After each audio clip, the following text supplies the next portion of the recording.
peut un peu se dire au début, voilà, c'est facile, mais il y a beaucoup de choses à voir et surtout beaucoup d'anticipation. Il y en a beaucoup qui se disent qu'il n'y a pas forcément besoin de budget quand on ouvre une conciergerie. Alors j'ai envie de dire oui et non. Les deux autres associés du coup sont pas présents sur l'île, donc je suis le seul en physique. On a un peu sous-estimé aussi la partie prospection. On a testé beaucoup de choses. Vous êtes étudiant, vous n'avez pas forcément des revenus. T'as dit prospection plateforme, tu prospectes pas sur Airbnb. Parce qu'il faut bien préciser quand même que c'est interdit. Moi j'attends toujours la réponse de mes deux autres associés avant de prendre une décision. Bonjour à tous et bienvenue dans l'épisode 133. Si tu arrives pour la première fois sur le podcast, laisse-moi t'expliquer rapidement de quoi il s'agit. Ici, on parle concrètement de conciergerie Airbnb. Ce podcast est fait pour toi si tu veux créer, développer ou professionnaliser ta propre conciergerie. Chaque semaine, je t'emmène dans les coulisses du métier avec des retours d'expérience, des conseils pratiques et des interviews inspirantes de pros du secteur. Et si tu veux aller encore plus loin, je t'invite à rejoindre le club des conciergeries. Tu as un accès à un live mensuel questions-réponses pour débloquer ta situation et tu trouveras des mini-formations gratuites déjà disponibles à l'intérieur. Le lien pour rejoindre le club est en description. Tu peux t'inscrire dès maintenant. Dans l'épisode d'aujourd'hui, je reçois Quentin, l'un des cofondateurs de Kelio Conciergerie, lancé avec ses deux meilleurs amis alors qu'ils sont toujours étudiants. Un parcours à contre-courant mais hyper inspirant. On parle ensemble de comment ils ont lancé leur conciergerie à 3 en parallèle de leurs études, leur première galère et leur toute première prospection 100% manuelle, leur vision à long terme, c'est-à-dire vivre de leur activité tout en continuant à se former, et leurs conseils à tous ceux qui veulent se lancer à mi-temps sans forcément avoir d'expérience ou de capital. Un épisode qui prouve qu'avec de la motivation, une bonne organisation et une vision claire, tout est possible. Bonne écoute. Bonjour Quentin, bienvenue sur le podcast La Conciergerie. Je suis ravie de t'accueillir aujourd'hui dans cet épisode de La Conciergerie, mais qui est un épisode expérience de conciergerie. Aujourd'hui, tu as une conciergerie avec deux autres associés, si je me trompe pas. Est-ce que dans un premier temps, tu peux nous raconter la naissance de votre conciergerie et puis te présenter aussi rapidement? Ouais, merci beaucoup déjà de m'accueillir Vanessa dans ton podcast du coup pour expliquer un petit peu, moi je suis étudiant, à la base je suis étudiant en école de commerce et on a monté notre conciergerie du coup Kelio Conciergerie du coup avec mes deux meilleurs amis, donc c'est mes deux meilleurs amis d'enfance qui sont Léon et Evan, je les cite aussi, on se reconnaître et en fait on a déjà eu, donc pour parler de la naissance de la conciergerie, on a eu plusieurs expériences dans l'entrepreneuriat avant, donc c'est des expériences qui n'ont pas forcément porté leurs fruits entre guillemets, donc c'est des échecs, sachant qu'il y a un projet qui est encore en cours de préparation. Et en fait, on s'est dit quel type de business entre guillemets dans l'entrepreneuriat peut nous permettre de nous former, parce qu'on a tous les trois 22 ans, donc on est encore assez jeunes, et on s'est dit vraiment quel type de business peut nous former facilement et rapidement.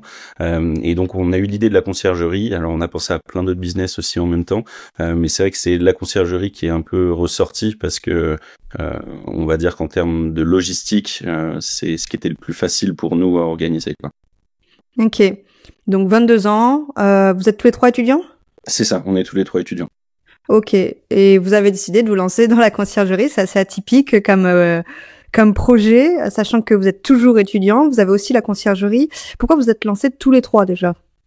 Déjà le fait qu'on soit en temps partiel, donc on est tous les trois en temps partiel et on a quand même décidé d'ouvrir la conciergerie, c'est surtout par rapport à la répartition des tâches, parce que vu qu'on va avoir tous les trois des horaires différentes, on va dire qu'il y a des tâches qui s'y prêtent plus ou moins, que ce soit sur la gestion des prestataires au niveau des ménages, que ce soit sur la gestion des réservations où là du coup ça va plutôt être Léon qui s'en occupe parce qu'il a un peu plus de temps pendant sa journée, ou moi du coup qui va piloter sur place, parce qu'il faut savoir que du coup nous on s'est lancé sur l'île et que mes deux autres associés du coup sont pas présents sur l'île, donc je suis le seul en physique, donc moi je vais plutôt m'occuper de toutes les tâches qui vont être liées on va dire au dépassement physique sur l'île, et donc c'est de l'organisation je pense, mais pourquoi on a décidé de se lancer à 3, je pense que d'une certaine manière, on avait envie aussi de se rassurer en première expérience entrepreneuriale, de se lancer à plusieurs, même si je respecte et honnêtement je suis très admiratif de toutes les personnes qui se lancent tout seuls dès le début, parce que nous, s'il y a une chose qu'on n'a peut-être pas anticipé, c'est la quantité d'aspects à envisager quand on monte sa conciergerie. On peut un peu se dire au début, voilà, c'est facile, mais il y a beaucoup de choses à voir et surtout beaucoup d'anticipation. Et je pense que d'avoir réuni 3 cerveaux sur une conciergerie, et en plus, il y a de la confiance qui est présente, parce que certes, on a la relation associée, mais à côté de ça, on reste des amis d'enfance. Donc, c'est ce qui fait notre force, je pense, aujourd'hui dans la conciergerie. Ouais. Ok, si je récapitule, du coup, vous êtes étudiant, vous n'êtes pas dans la même ville, vous avez ouvert votre conciergerie en parallèle. Ok, ça fait beaucoup de challenges. Finalement, vous êtes 3, mais c'est quand même beaucoup de challenges. Oui, bien sûr. Vous avez ouvert à quel moment ? Alors nous, donc l'ouverture officielle de l'entreprise, c'était en octobre 2024, donc ça fait un peu plus de 6 mois. Enfin, ça fait 6 mois tout pile aujourd'hui, même au moment où on enregistre le podcast. Alors, on n'a pas eu notre premier propriétaire tout de suite. On a vraiment pris une grosse phase de préparation et d'anticipation un peu de tout ce qu'il fallait faire, que ce soit au niveau des contrats, que ce soit au niveau de la recherche en amont de prestataires pour pouvoir anticiper si jamais d'un coup on avait beaucoup de logements. Et en fait, on a un peu sous-estimé aussi, je pense, la partie prospection. On a testé beaucoup de choses. Donc quand je dis on n'a pas eu notre premier propriétaire tout de suite, c'est que le premier propriétaire, on l'a eu à partir de mi-janvier, donc 2025. Donc on a vraiment eu cette période de 2 mois et demi où on était en train d'être dans une phase de préparation où on anticipait un peu toutes les choses et en parallèle, du coup, préparer l'arrivée des premiers propriétaires. Donc on a mis 2 mois à peu près de prospection à tester pas mal de choses différentes. Parce qu'on fait un peu de la prospection, parce que c'est un peu ça aussi quand on lance une conciergerie en tant qu'étudiant, c'est qu'on n'a pas forcément de fonds de base, on n'a pas forcément d'argent de mis de côté, et donc on a investi une somme de base au début, et notre objectif c'était très rapidement de ne plus avoir besoin d'injecter de l'argent dans la conciergerie. Donc je pense que ce qui a été un gros challenge dès le début, ça a été surtout d'anticiper, enfin pas d'anticiper, mais d'avoir une certaine quantité de frais fixes, parce qu'on s'est dit on va tout de suite prendre plein d'abonnements sur Notion, sur Trello, sur plusieurs plateformes aussi, sachant qu'on a découvert aussi le monde du channel manager, surtout sur la location courte durée. On s'est rendu compte qu'il y avait énormément d'entreprises qui proposaient des plateformes pour nous faciliter un peu la vie. Donc c'est vrai que on s'est dit on va prendre plein d'abonnements dès le début, et c'est ce que je déconseille de faire, je pense, dès le début, attendre quand même d'avoir une rentrée de plusieurs logements avant de partir là-dessus. Mais voilà. Tu parlais de fonds dès le départ. C'est vrai qu'il y en a beaucoup qui se disent il n'y a pas forcément besoin de budget quand on ouvre une conciergerie. Alors j'ai envie de dire oui et non, pour plusieurs raisons que je ne vais pas détailler dans cet épisode-là, mais on peut avoir de la trésorerie comme on peut ne pas en avoir. Vous avez décidé d'en avoir un petit peu. Est-ce que c'est quelque chose que tu peux partager, le montant dont vous êtes dit c'est intéressant de se lancer avec ce montant-là ? En fait, on s'est dit initialement pour avoir un premier logement et pouvoir anticiper donc à la fois les frais de ménage sur un mois, parce que nous en fait du coup un peu comme tous les modèles des conciergeries, on fonctionne sur la commission, donc c'est-à-dire qu'on prend 20% des revenus qui sont générés, et donc on s'est dit on va avoir quand même potentiellement le premier mois avec un propriétaire où il va falloir qu'on paye les prestataires sans avoir de rentrée d'argent, qu'on paye les produits d'accueil, etc., parce que c'est aussi ce qu'on comprend dans nos services. Et donc en termes de chiffres, on est à peu près entre 300 et 500 euros d'investissement de base, donc ce qui reste une somme qui est accessible à tout type de personnes qui veut lancer sa conciergerie aussi. Ouais, donc c'était un budget vraiment pour lancer le premier logement, c'était pas un budget communication, visibilité, marketing. Non, c'est ça, ouais. Okay. On a essayé de tout faire un peu à la main nous-mêmes, que ce soit le site internet, que ce soit les plateformes qu'on utilise, etc. Et de minimiser les coûts dès le début pour vraiment se dire on se permettra ce genre de dépenses quand on aura plus de logements par la suite et plus d'argent aussi dans la conciergerie. Et oui. Du coup, vous êtes 3 dans des villes différentes. En plus de ça, comment vous répartissez les tâches exactement ? Ouais. Du coup, au niveau de la répartition des tâches, du coup, moi, comme je disais, je vais plutôt m'occuper de la partie qui va être physique sur l'île, donc tout ce qui va être remettre du stock dans les logements, qui va aller s'assurer de la qualité des ménages après la venue des prestataires. Quand il y a des soucis avec les voyageurs, je vais aussi m'occuper de toute la partie relations propriétaires, la partie financière, juridique, enfin pas mal de choses, on va dire, sur l'île. Et à côté de ça, du coup, Léon et Evan sont là aussi pour m'accompagner et tout au long du coup de la gestion quotidienne parce que j'ai pas le temps de faire énormément de choses. Léon du coup va plutôt être sur la partie gestion des réservations, optimisation des annonces, que ce soit vis-à-vis du référencement, du SEO, répondre aux voyageurs et vraiment il va plus être axé sur le niveau digital, à développer un peu l'entreprise du côté digital.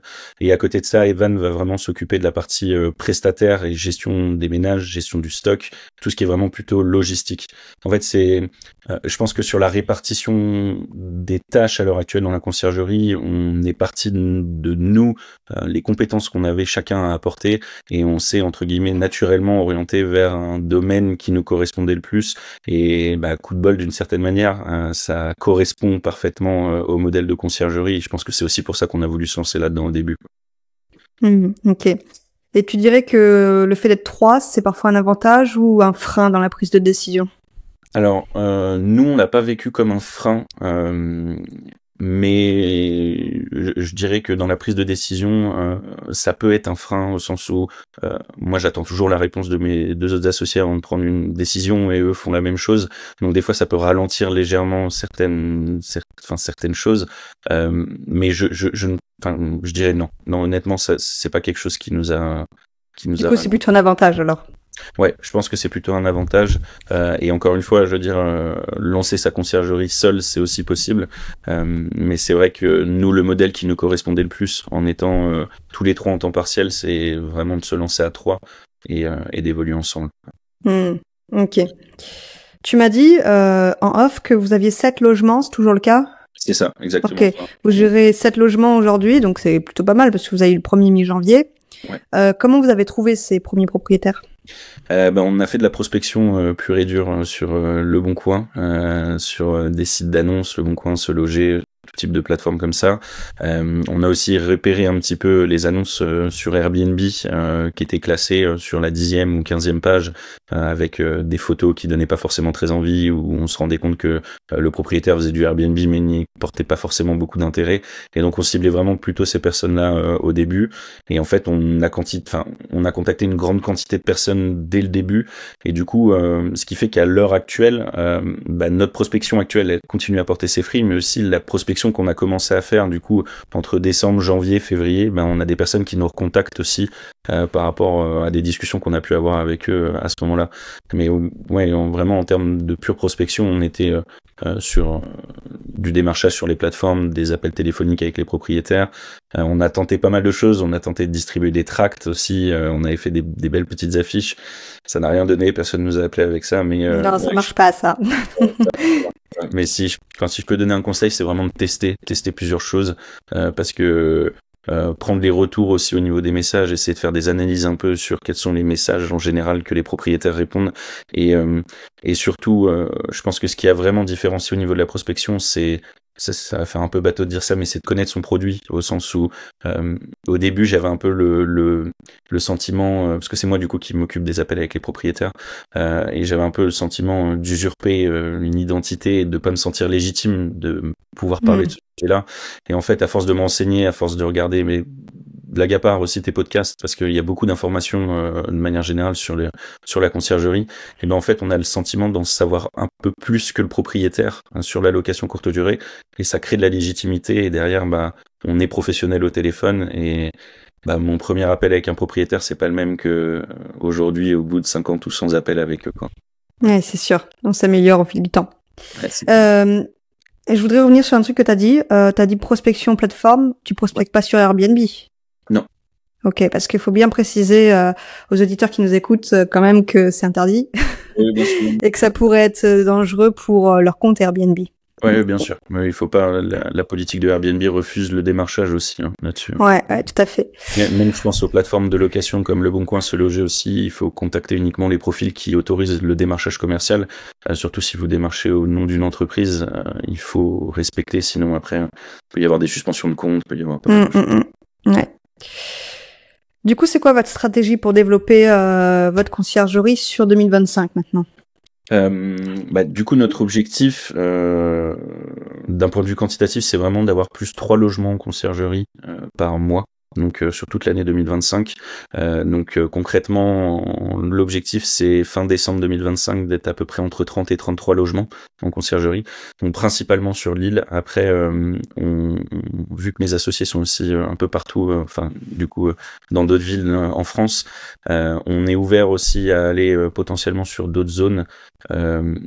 Et donc vraiment l'objectif c'est de développer la conciergerie. Alors j'en parle parce que c'est un projet qui va aboutir rapidement, mais on veut aussi se lancer dans la sous-location professionnelle. J'avais écouté un de tes podcasts avec Julie Oui. qui parle de ça, et en fait dans notre tête on pensait que c'était obligatoire d'avoir une carte G, une carte pro. Finalement on s'est rendu compte après se renseigner sur la réglementation, sur pas mal de choses, que c'est quelque chose qui peut être ouvert, et surtout notre objectif c'est de proposer à la fois aux propriétaires qui veulent garder de la stabilité sur de la longue durée avec des revenus stables, de la sous-location professionnelle, et en parallèle ceux qui veulent maximiser leurs revenus toute l'année en acceptant aussi d'avoir des revenus variables, plutôt de partir sur de la conciergerie. Donc on est un peu en train de peaufiner ce modèle aussi, qu'on voudrait sortir sur 2025, mi-2025 à peu près. Ok. Donc l'objectif 3 logements par mois, mise en place de la sous-location. C'est ça. Et voilà, j'ai résumé, hein. Ouais. Après, en termes d'objectifs sur la sous-location, c'est un peu difficile à estimer à l'heure actuelle. On n'a pas de visibilité encore là-dessus par rapport à la conciergerie. Des conseils qu'on peut écouter, etc. Notre objectif, voilà, c'est peut-être d'aller chercher entre 2 et 3 logements avant fin 2025 en sous-location. Et en fait, nous, notre objectif à terme, c'est de pouvoir vivre de notre conciergerie, parce qu'à l'heure actuelle, on a créé une SAS et donc on se verse uniquement en dividendes. Donc on ne se verse pas de salaire pour l'instant, et on n'a pas fait de rentrée sur l'année 2024, donc on s'est rien versé pour 2025. Donc notre objectif, c'est de tout réinvestir en fait sur 2025 et 2026 pour que à partir de fin 2026, on puisse vivre de la conciergerie tous les 3. Là, tu m'as donné les objectifs sur 2025, mais ma question, c'était plutôt votre stratégie. Qu'est-ce que vous allez mettre en place? Est-ce que vous allez continuer ce que vous faites actuellement, ou maintenant que vous avez un peu de trésorerie, vous allez faire autrement pour obtenir ces 3 logements par mois? Je pense que en termes de stratégie, pour l'instant, ce qu'on commence à faire, ce qu'on a commencé à faire fonctionne plutôt bien. Donc notre modèle de prospection, on va l'améliorer progressivement. C'est vrai qu'on pense aussi à s'orienter sur des journaux locaux qui peuvent potentiellement nous faire de la publicité aussi, et miser un peu aussi davantage sur le bouche à oreille. Alors pas mal d'idées là-dessus, mais potentiellement créer un système de parrainage entre les propriétaires, parce que forcément un propriétaire, en général, il connaît d'autres propriétaires aussi, qui, s'il est satisfait par nos services, il peut aussi bien nous vendre. Donc, je dirais notre stratégie, ça va vraiment être multiplier les canaux de diffusion pour vraiment pouvoir nous permettre d'obtenir de la visibilité. C'est vraiment la question de visibilité. Ok. Quels ont été les plus gros défis depuis vos débuts? J'en parlais récemment pendant un appel avec Léon et Evan. Je pense qu'en tant que tel, c'est la réglementation Airbnb, parce que quand on n'est pas du tout de ce milieu-là et qu'on connaît pas forcément, on sous-estime toutes les réglementations qui ont été mises en place par les mairies, par l'État en général, quand on sait aujourd'hui que les amendes qui peuvent être mises pour le non-respect des consignes vis-à-vis des propriétaires, mais que ce soit pour la conciergerie aussi, on risque. Donc c'est vrai que le plus gros défi, ça a été de se renseigner sur les réglementations, parce que l'île, il y a cette ville, mais il y a aussi plein de petites villes à côté, et savoir comment fonctionne la réglementation dans chaque ville. Donc on a contacté chaque mairie, etc., pour vraiment avoir toutes les infos. Et je pense que c'est pas forcément un gros défi, mais ça a été vraiment surtout s'assurer de ne pas donner d'informations erronées aux propriétaires, et surtout s'assurer d'être droit dans nos baskets, parce que on n'est pas du tout issu du milieu du droit, du juridique, et encore moins de la réglementation Airbnb, mais en s'informant, on a réussi clairement à dépasser ce défi, on va dire. Ok. Je reviens sur le fait que vous avez mis un petit peu de trésorerie quand vous avez démarré. Vous êtes étudiant, vous avez peut-être pas forcément des revenus en plus derrière pour pouvoir remettre de la trésorerie. Donc si je comprends bien, là vous avez 7 logements qui s'autofinancent, qui sont rentables. C'est ça. C'est pas vraiment c'est pas le terme autofinancement, parce qu'on n'est pas dans l'investissement, mais qui sont rentables, et vous n'avez pas besoin de réinjecter de l'argent grâce à cela. À partir du deuxième, troisième logement, à peu près, on n'avait pas à réinjecter d'argent. Donc, en fait, les premiers logements faisaient tourner du coup les suivants. Mais ouais, l'idée c'était vraiment d'investir de base. On a réinvesti 1 ou 2 mois après des petites sommes aussi. Mais vraiment, l'idée c'était rapidement de trouver un système où on s'autofinance les logements qu'on fait rentrer en conciergerie, sachant qu'à chaque fois, en fait, c'est vraiment 1 mois de frais à anticiper. Et derrière, on est remboursé assez rapidement si on fait du bon boulot et que bah, y a des réservations aussi, hein, parce que tout dépend de là, c'est clair. À Lille, ça va. Il y a des réservations à peu près toute l'année. Hein. Ouais, en moyenne, sur les logements, on est entre 60 et 70% de taux d'occupation, donc ça reste quand même très très correct là-dessus, c'est clair. Ouais.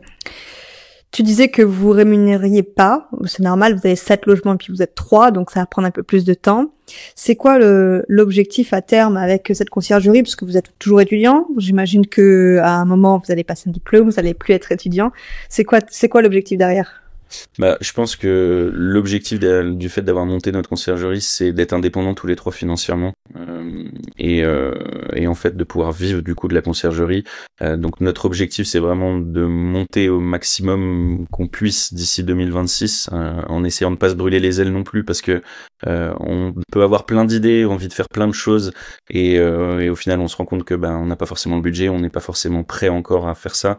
Donc faire les choses étape par étape et surtout d'un point de vue financier, c'est vraiment nous permettre de vivre de la conciergerie, sans parler forcément de gros salaires ou quoi que ce soit, mais surtout de générer assez avec la conciergerie pour nous permettre tous les 3 de vivre au quotidien.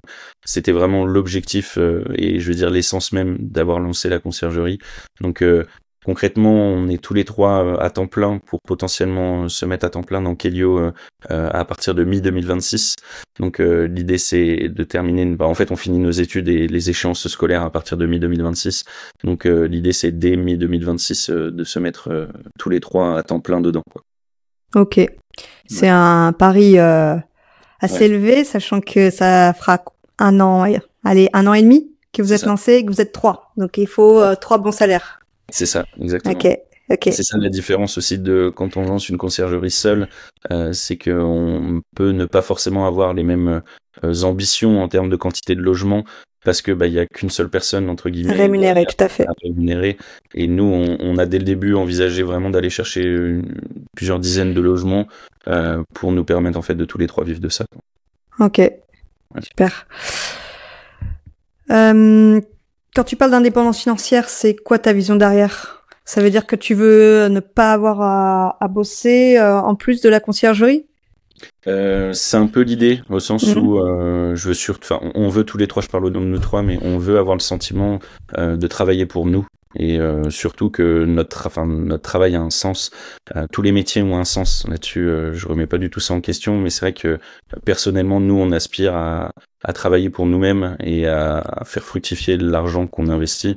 Donc l'indépendance financière, pour moi, ça signifie vraiment pouvoir faire ce que je fais de mon temps, pouvoir faire ce que je veux de mon temps et surtout faire quelque chose qui me plaît. Parce que je pense que c'est ça aussi l'entrepreneuriat en général, c'est que quand on fait quelque chose qui nous passionne, encore une fois ça va être un peu bateau ce que je veux dire, mais c'est tellement vrai, quand on fait quelque chose qui nous passionne, on voit pas forcément le temps, c'est-à-dire que je vais donner un exemple sur une journée typique où je vais avoir des fois 4 ou 5 heures de cours dans la journée, derrière je vais aller faire le tour de tous les logements et le soir je vais travailler de minuit jusqu'à 2 heures du matin et je vais pas du tout le voir comme une contrainte, et encore une fois je le fais parce que je prends du plaisir à développer tout ça et je pense que c'est parce que ça a du sens pour moi. Aller chercher l'indépendance financière parce que ça a du sens pour moi. Ouais, c'est vrai que en général, quand on est étudiant, on pense plus à faire la fête qu'à monter un business. Vous êtes 3 à avoir la même vision, c'est déjà un bon point. Et vous avez un objectif qui est commun, donc c'est vraiment une force en fait, d'être tous les 3 dans la même vision. Après, ça ne nous empêche pas de faire la fête aussi à côté. C'est une question. Vous avez le temps quand même? On a le temps quand même. Ouais. C'est une question d'organisation après, mais c'est vrai que on profite de nos années étudiantes aussi, quoi. Ça fait 6 mois maintenant que Kelio est ouvert. Est-ce que si tu devais reprendre de zéro, il y a des choses que tu ferais différemment aujourd'hui parce qu'il y a eu peut-être des erreurs ou des choses qui ont bloqué? Je pense que nous, on s'est dit aussi en se lançant, on va essayer, on a l'idée, on va se lancer vite, et au final, on a ouvert la boîte rapidement, et derrière, on n'a pas eu de propriétaire pendant 2 mois, parce qu'on savait pas comment s'y prendre, parce qu'on s'est rendu compte qu'il y avait plein de choses à vérifier avant de se lancer, et je pense que s'il y a une chose qu'on ferait différemment, c'est vraiment d'anticiper tous les problèmes qu'on peut avoir, d'anticiper l'arrivée des logements, en fait, vraiment la question d'anticipation. Je pense que c'est vraiment prévoir les choses davantage, s'équiper, rentrer en contact avec des personnes qui sont plus spécialisées.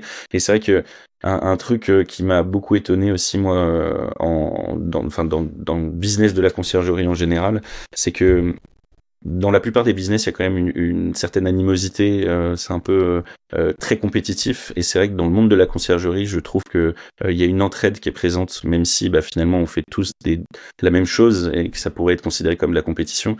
Mais il y a vraiment une entraide. C'est-à-dire que nous, on a reçu des messages de d'autres conciergeries qui nous ont dit félicitations pour le référencement, vous êtes sur la première page, etc.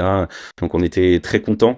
Et ouais, je pense que c'est le plus dans ce métier-là, c'est qu'il y a de l'entraide de la part des conciergeries, donc même des personnes qui vont se lancer toutes seules, elles peuvent poser des questions à d'autres conciergeries. Bon, bien évidemment, pas forcément toutes, je me doute que c'est comme dans n'importe quel métier, il y a de tout, mais l'entraide, c'est vraiment quelque chose qui est très présent au sein de la famille conciergerie, je pense. Ouais, je suis d'accord avec toi. J'ai remarqué que dans ce milieu-là, il y avait pas mal d'entraide. Et je le vois d'ailleurs avec la communauté que j'ai créée, le club des conciergeries. Beaucoup posent des questions et il y a quand même beaucoup de réponses aussi bienveillantes. Donc c'est vraiment top. Mais c'est vrai que si on part aussi du principe qu'il y aura toujours plus de logements Airbnb que de conciergerie, entre guillemets, il peut y avoir de la place pour tout le monde dans le monde de la conciergerie aussi, quoi. Donc il n'y a pas de raison de mettre de l'animosité dans tout ça. Oui, c'est un mythe, le marché n'est pas saturé, il y a de la place pour tout le monde. C'est ça, exactement, oui. Ah oui, non, j'avais une question qui m'est venue quand tu parlais tout à l'heure. Aujourd'hui, vous êtes étudiant, mais j'imagine que vous n'êtes pas étudiant dans le milieu de l'immobilier ou de la location courte durée. Comment ça, j'ai pas... vous n'avez pas de connaissances particulières dans la location courte durée au démarrage? Pas du tout, vraiment aucune. On n'est pas du tout issu de ce milieu-là. On fait, pour te donner une idée, du coup, un des associés, donc Evan, lui, va plutôt être issu du milieu électricien, donc il travaille à côté de ça, il fait des formations aussi là-dessus. Et du coup, Léon et moi, à côté de ça, on est plutôt dans le commerce. Donc on n'a vraiment aucune base dans le milieu de l'immobilier, que ce soit sur la location longue durée, courte durée ou moyenne durée, on n'y connaissait rien du tout avant. Et on était très amateurs d'Airbnb aussi. Quand on partait quand on partait en vacances ou quand on réservait des fois, on prenait tout le temps du Airbnb. Et donc on était déjà assez familier sur la plateforme. Et je pense que c'est aussi ce qui nous a un peu aidé au début, c'est de connaître un peu aussi la plateforme, quoi. J'imagine que du coup vous êtes peut-être formé à vos débuts, au démarrage, ou vous avez appris directement sur le tas. Je vais être honnête, je pense que le premier propriétaire, on pouvait pas rêver mieux, parce que on a testé plein de choses en même temps avec lui, que ce soit au niveau des prix, au niveau des annonces, au niveau des plateformes. Est-ce qu'on fait que Airbnb, est-ce qu'on fait Airbnb, Booking, Abritel, et c'est quelqu'un qui a été très compréhensif, qui savait aussi qu'on était qu'il était notre premier propriétaire. Mais ouais, je pense que niveau on a dû se former de toute façon sur plein de choses, que ce soit découvrir comment fonctionnent des CRM, découvrir comment fonctionne un channel manager, sélectionner qu'est-ce qui est le mieux pour nous. Et oui, on a clairement dû, alors, formation, soit en se renseignant nous-mêmes sur des plateformes, soit en regardant ton podcast, soit en regardant des vidéos sur YouTube aussi, parce que, encore une fois, la communauté qui fait du Airbnb, il y a énormément de choses. Je pense rien qu'à faire des photos professionnelles, c'est pas si simple que ça, il y a plein d'aspects à prendre en compte aussi, et donc même là-dessus on a dû se former, enfin vraiment. Alors on a eu plusieurs expériences aussi dans le management, dans des stages précédents dans nos cursus, donc vis-à-vis de la gestion des équipes et des prestataires, là-dessus on avait quand même quelques bases, mais c'est vrai que sur le monde de la location courte durée, il y a beaucoup de choses à apprendre, ouais, c'est sûr. Je pense que même aujourd'hui on est sûrement qu'à 10% du savoir qu'on peut avoir sur la conciergerie. Ouais, ok. Aujourd'hui, ça montre que finalement, on peut se lancer à mi-temps, on peut avoir une école, enfin on peut faire des études, ou on peut avoir aussi un emploi salarié et bosser à mi-temps. Alors vous êtes 3, donc ça fait plus ou moins un temps plein, mais vous faites pas la même chose, donc ça reste quand même du mi-temps. Quel conseil tu donnerais à un étudiant ou un salarié qui veut se lancer à mi-temps comme toi? Je dirais de bien s'organiser et surtout de mettre beaucoup de process enfin de procédures dans tout son quotidien, parce que des fois il y aura toujours des petites choses qu'on va oublier, où on s'est dit ah bah tiens, faut que je fasse ça mais je vais le refaire plus tard. Donc vraiment partir sur des plateformes, rien que Google Agenda ou des plateformes comme Notion ou Trello, où on peut vraiment avoir gratuitement, sans forcément dépenser des coûts, mais vraiment s'organiser et savoir tel jour ce qu'il faut faire, et surtout éviter de repousser des choses qui peuvent être faites le jour J, parce que il y a toujours des choses qui se rajoutent au dernier moment et des choses qu'on n'a pas prévues, et quand on repousse des choses qu'on peut faire le jour J, forcément c'est plus compliqué derrière. Ok, top. Une dernière question. Est-ce que tu aurais une ressource à recommander, type un livre, un outil, un podcast qui t'a particulièrement aidé?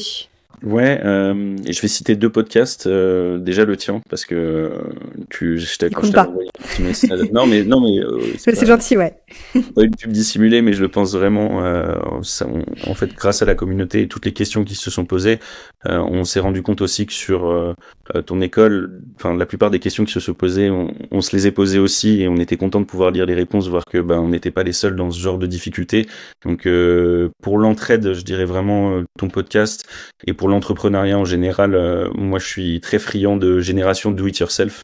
J'aime beaucoup leur vision qu'ils ont, enfin de la vision qu'il a sur l'entrepreneuriat, et ça donne une vision de l'entrepreneuriat qui est beaucoup plus accessible que ça n'y paraît, quoi. C'est axé en plus très start-up, donc tout à fait dans votre domaine, on va dire, parce que vous êtes jeune et étudiant. Ok. Merci à toi, Quentin. Ça prouve encore une fois qu'on peut être à mi-temps et se lancer dans l'activité de conciergerie. Et puis vous avez une vision qui est forte, un projet commun, donc ça aide beaucoup. Déjà pour la motivation. Et s'il y en a un qui a le moral à 0, les 2 autres sont toujours là. Donc c'est potentiellement impossible de vouloir arrêter quand on est 3 dans une activité. Voilà, je pense que ça fait une petite conclusion assez rapide. Merci d'avoir partagé ton expérience et puis l'expérience de Kelio Conciergerie qui se trouve à Lille et potentiellement cette année dans d'autres villes alors. Ouais, on espère. Et puis merci à toi de nous avoir reçus en tout cas, et puis de m'avoir reçu aujourd'hui. À bientôt. À bientôt.